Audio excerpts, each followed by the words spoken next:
السلام عليكم. تعالوا النهاردة هنعمل صينية شرقي بجد طعمها حلو جدا وخطير وما بتاخدش وقت. هننزل في الصينية بحوالي قطعتين من الزبدة، معلقتين ل3 من الزيت. هننزل بقطع من اللية او قطع الحلويات، نبدأ نشوحهم لحد لما ينزلوا الدسم بتاعهم. نجيب حوالي نص كيلو من السجق البلدي او السجق الشرقي، نبدأ نقلبه كويس جدا لحد لما يتشوح مع السمنة والزيت واللية.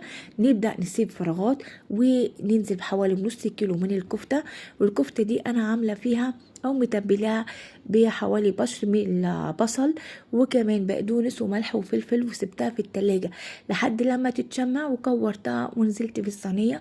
وكمان عليها بصلاية كبيرة جوليان متقطعة جوليان. بعد كده هننزل عليها بالفلفل الاخضر والفلفل السبايسي طبعا حسب الرغبة.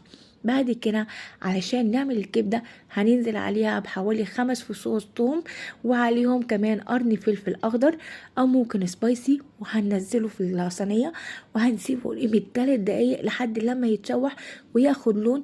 نبدأ ننزل عليه بنص كيلو من الكبدة عفوا.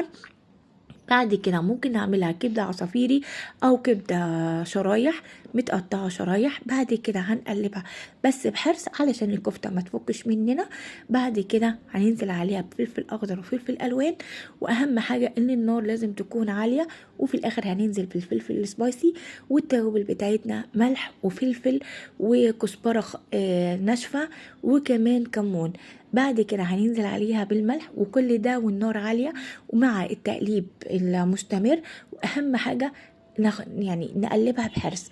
بعد كده هننزل عليها بعصير ليمون، يعني حوالي عصير ليمونة كبيرة. وبعدين في حوالي 10 دقايق نبدأ نقدمها. بجد أحلى طعم وأحلى ريحة ممكن نعملها في البيت، نظافة توفير بجد. ألف هنا وشفا على قلبكم مع طحينة وكمان مع جرجير مع خضار مع سلطة. وأشوفكم على خير في وصفة تانية.